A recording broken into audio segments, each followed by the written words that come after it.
Hello and welcome to LNP's The Huddle. I'm Tim Gross, joined here by John Walk and Ed Gruver. The three games we'll be looking at this week are McCaskey against Reading, Governor Mifflin at Manheim Township, and Conestoga Valley at Lampeter Strasburg.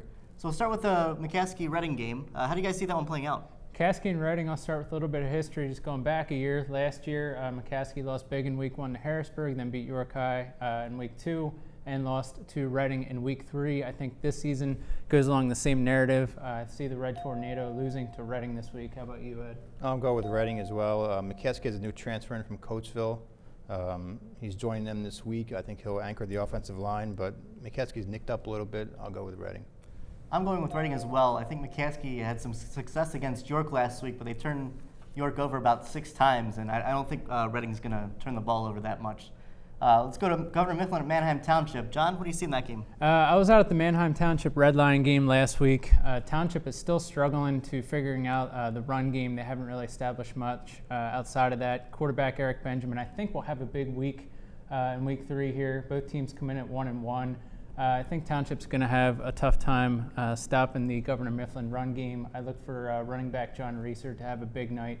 I'm going with Governor Mifflin. I'm going with Township on this one. I think it's a toss-up game. Township's at home. They're ranked 28th in the state. Mifflin's 30th. I'll give a slight edge to Township. I'm going to go with Governor Mifflin. Township had some good moments on defense. They really held Redline with a couple big stands in the fourth quarter. But they gave up 315 yards on the ground, and I don't think that Mifflin's going to, they're going to get away with that against Mifflin. And finally, Conestoga Valley at LS. How do you guys see that one shaking out? I think it's a pair of similar teams. Both come in at 1-1. Both are struggling to stop the run game, and they haven't really done much in the past, but teams really haven't had to pass against them much.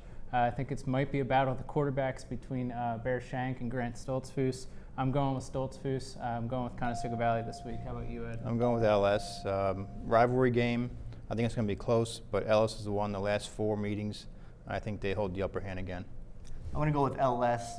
Last week against Penn Manor, it seemed like they kind of figured some things out, kept some guys fresh that they didn't have in the opener, and I think they're going to really continue that trend and keep guys fresh and really be productive. So tell us what you think of our picks in the comments and our Facebook, and check out our Twitter. And on Friday night, catch all the action on LancasterOnline.com. We'll have plenty of coverage there. And thanks for tuning in.